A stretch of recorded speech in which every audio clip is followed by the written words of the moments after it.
What is up, everybody? I just wrapped Gears of War Reloaded. Short, sweet, succinct, to the point. It's everything you want from a Gears game. It's everything you want from a shooter, from a cover-based game. Yeah, I've already did my early thoughts yesterday. This is a short one. We did a 3.5-hour session today on top of two 2-hour sessions yesterday, so that was, 7 hours, I believe, 7.5 hours from start to finish. To beat the campaign on story mode, on casual mode. Overall, I would say that if you love Gears of War and you have fond memories of Gears of War from when it launched in 2006, then this is going to be a sweet, sweet nostalgia sugar rush of taking you back to the good old days. We had so many people in chat over the few streams that we did for this game talking about, they loved the camaraderie that they had playing this game with their brother or their other siblings, their friends, going through this game on college. For many people, this was their version of Halo, which for me, my game on the Xbox back in the day was Halo. The Halo franchise definitely carried myself, my cousins, my uncle, my brother, and I played way more Halo than Gears of War. But I did play this game when it came out. I going through and replaying this, I wasn't playing it from the purpose, from the perspective of nostalgia. For me, I was definitely playing it from the perspective of I don't remember this game because it was 20 years ago. The story was absolutely amazing. Thankfully, someone let me know that you could turn off the god-awful camera shake today, and so I was able to turn that off because the rumble run, or whatever that run where he hunkers down and runs, that was super annoying the way the camera would shake. Turning the camera shake off made that way more easy to deal with. And then also, I was commenting during yesterday's second stream, I was really annoyed by how much camera shake there was when I would use the turret guns. Turning off the camera shake got rid of that camera shake as well, and I was like, oh, that's perfect. Now I don't have to deal with that at all. So, tweaking things helped a little bit. So, ultimately, final review. Again, if you're someone who's coming at this from the perspective of nostalgia, you already know what to expect. And it's going to be that sweet sugar rush. Now, if you're someone who has never played this game before, I think this is the part where I can talk about some of the pros and the cons. Obviously, the game looks very good. They have done a great job bringing this up to modern graphical standards with, great frame rates. We had 60 frames on story mode, and then you get 120 frames when you're playing the multiplayer mode. The VFX, all of that looks great. The cutscenes were amazing. They did a great job of making this look good for the modern era, because this is a 20-year-old game at this point. So that part of it was really good. Sound design, I would say that the footsteps sound great, but everything else sounded kind of tinny, and not up to modern standards in terms of sound design. It definitely sounded like a 25-year-old game. It doesn't seem like they did a lot to improve the sound effects of the game and this, the music and everything else. It definitely sounded like 20 years old.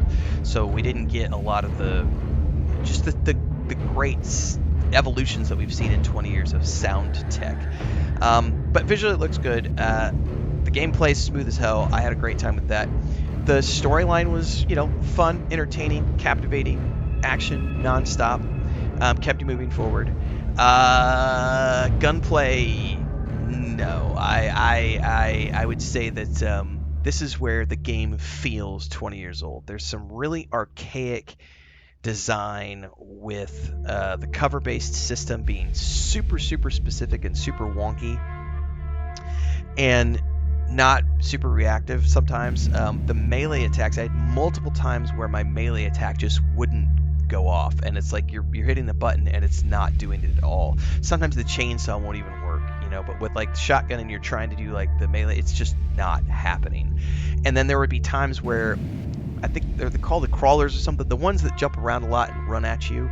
They get up close, and the problem is you're trying to hit them with melee, and you just can't. It's like you'll be facing it, but you're not directly facing it, And a lot of modern games will give you like a full like 180 range of attack. So as long as it's in front of you, you'll be hit. And this thing is like, no, you have a very narrow, like 25-degree window for your melee attacks. So if the mob is like over here and you don't exactly turn when you do the melee, you'll just miss. And there was multiple times when I'd be like, miss, and it'd be like 6-8 times of the mob like circling around me, and I'm trying to keep up with it and attack it, and it's just like, that felt very frustrating and old. It felt very archaic and 25 years old.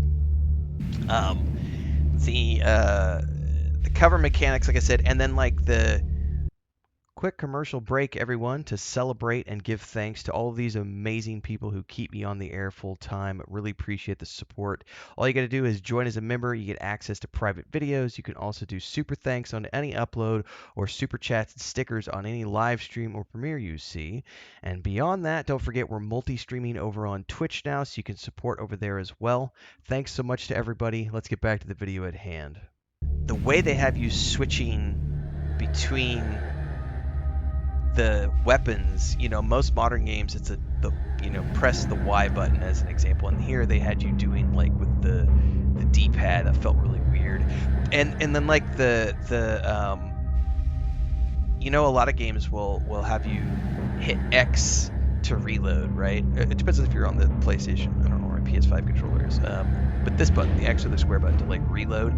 And this game had you hitting the bumper to reload, and then there was that really annoying mini game of like, well, if you can do it just right, you'll reload faster, which is one of the reasons like in Star Wars Outlaws I was so happy, like accessibility, modern gaming, they had the option to say if you don't want to deal with that, you can just have it do it automatically for you, and I totally turned that on because I can't be bothered. I'm trying to focus on the gameplay, and the last thing I want to do is have to keep looking up to the top right of my screen, well, it'd be that right, to try to figure out if I'm timing that properly. So a lot of things, if you're coming into this as someone who has never played this game before and you're coming over from modern games, some of this shit is going to feel super clunky and super archaic.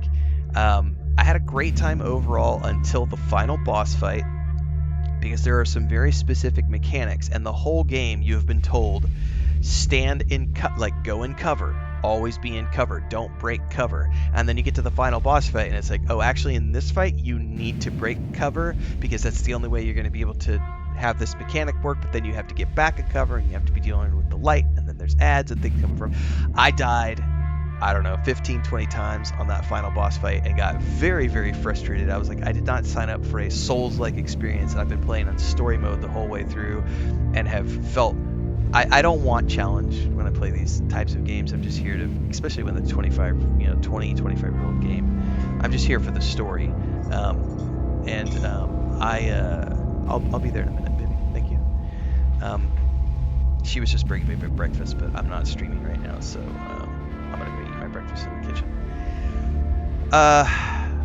That particular boss fight at the very end felt really, really, really clunky, and ultimately sort of left me with a sour taste at the very end of the game, because it was like, oh, I feel like they could have like redone that, but because it's an old mechanic, they're stuck with it. So this is why I think if you're going to do a remaster of a game, I prefer remakes as opposed to remasters to some degree, because they can redo those types of fight with modern mechanics and make them still challenging and fun without being rooted in this system of like, well, you got to hunker down behind this thing, but you got to be specifically on top of the light. If you hit the wrong, because of the cover system, if you're not moving your directional thumb pad in exactly specifically the right area before you hit the A button, instead of ducking around the corner to go to the next form of cover, you're going to jump over the cover, and then you're going to get attacked and die. And it's like that kind of stuff where I was just missing a button press and over and over and over dying. I'm not a fan of that. So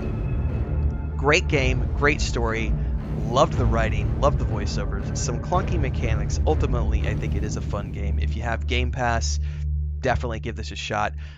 If you got the PS5 and you're wanting to pick it up and try it out, go for it. Have a great time with it. I know I did.